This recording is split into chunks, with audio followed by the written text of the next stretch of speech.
First off, I want to thank you all for the amazing support you've shown to the podcast. If you enjoy listening podcast summaries, please consider subscribing channel. Here's a rundown on Eat High Fat, #1 fastest way to fix visceral fat and lose weight, featuring Dr. Sean O'Mara by Rina Aluwolia.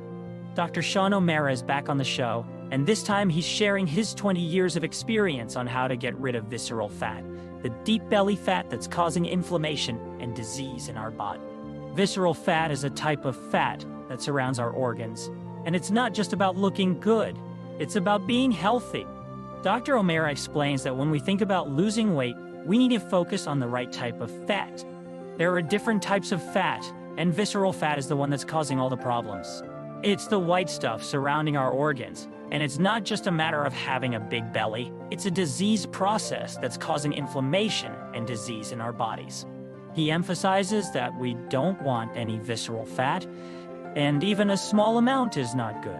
So, how do we know if we have visceral fat? Dr. O'Mara says that one way to tell is to look at our photographs from 10 or 15 years ago and see if our face has changed shape. Has it gotten more puffy, more inflamed looking? If so, it could be a sign of visceral fat. He also shares his own experience, showing pictures of himself before and after getting rid of his visceral fat.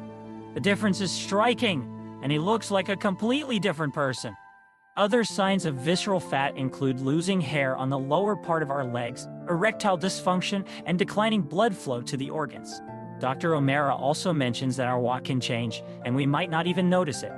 But if we look at old videos, we might see a difference in our gait. Getting rid of visceral fat can change our lives, and Dr. O'Mara will share his tips on how to do it later in the episode. One of the tips includes eating more higher fat meats, eating more butter, and lowering carbohydrates. This might cause some side effects like headache, nausea, and fatigue, but it's all part of the process.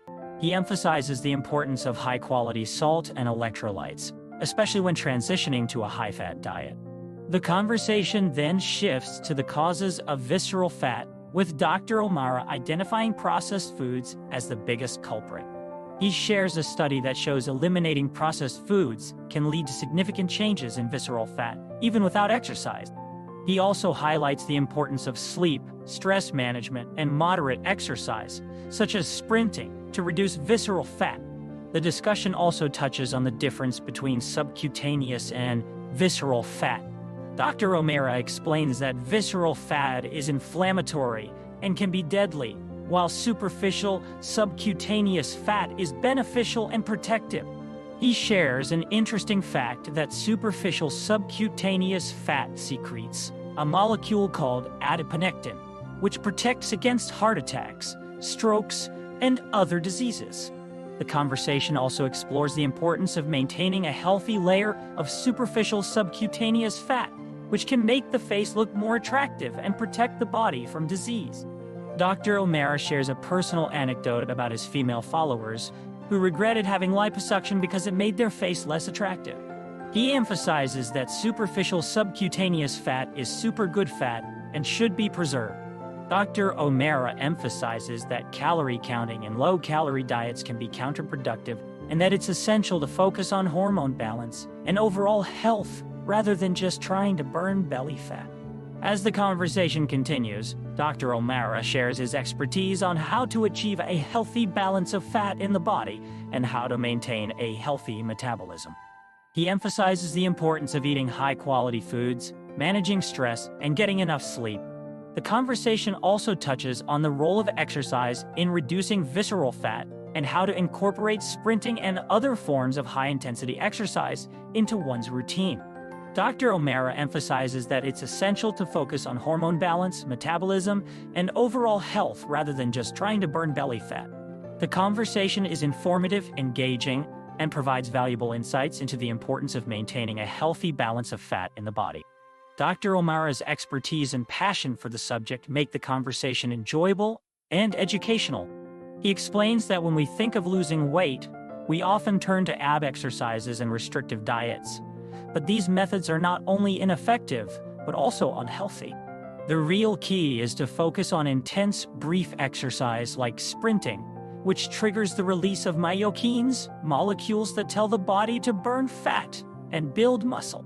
Dr. O'Mara notes that our ancestors didn't exercise for hours a day. Instead, they engaged in short bursts of intense activity, like hunting or fighting, which is exactly what we should be doing today. This type of exercise is not only effective but also efficient, allowing us to get the most benefit in the least amount of time. But what about diet? Dr. O'Mara emphasizes the importance of eating high-quality foods, like grass-fed meat, to help lower visceral fat and belly fat. Instead, we should opt for meat with a good fat cap, which is a sign of a healthy animal. When it comes to specific foods, Dr. O'Mara gives a thumbs up to ribeye bacon in moderation, butter, and egg yolks. He notes that these foods are not only delicious, but also packed with nutrients that can help us lose weight and improve our overall health. So, what does a healthy meal look like? Dr. O'Mara suggests pairing a good ribeye with a little bit of bacon and a pat of butter and washing it down with a cup of coffee. Instead, it's a balanced and enjoyable approach to eating and living that can help us achieve our health goals. He drinks 4 to 5 cups of coffee a day, black and without sugar, and adds whole cream to it on days when he's eating. But when it comes to fruit, he's not a fan unless it's fermented. He believes that today's fruits are too loaded with fructose and advocates for fermenting them to reduce the sugar content and improve the microbial content. Dr. O'Mara promotes a diet called the Living Carnivore Diet, which involves eating only fermented vegetables and fruits, and never eating meat without ferments. He believes that our ancestors used to consume microbes from animals, which helped with digestion and overall health. However, with modern processing and sterilization, we're missing out on these beneficial microbes. Rina Ahluwalia points out that many experts and doctors are saying the same thing.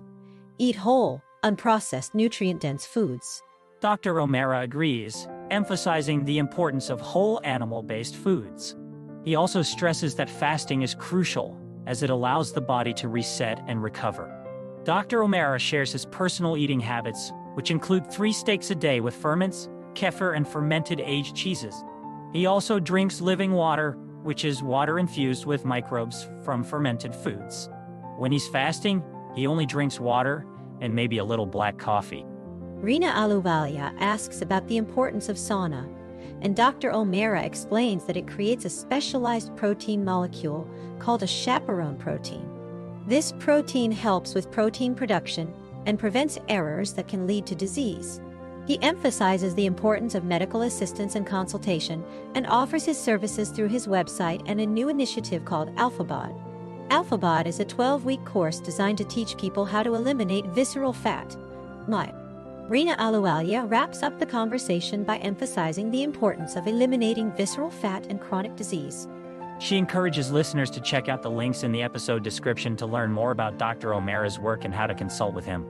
Rhea mentioned that if listeners enjoyed this episode, they'd also love another episode featuring Dr. Paul Mason, where they explored the #1 way to lose weight and prevent disease, all centered around eating healthy fats and lowering carbohydrate. The conversation touched on why carbohydrates aren't necessary for optimal health or weight loss, and why a higher fat approach is the key to achieving both. Rina expressed her gratitude for the interest in root cause healing and looked forward to the next episode. Thank you for tuning in. Please subscribe, and just remember, subscription is only £1 or $1 per month. Leave a comment or review. Until next time, happy listening.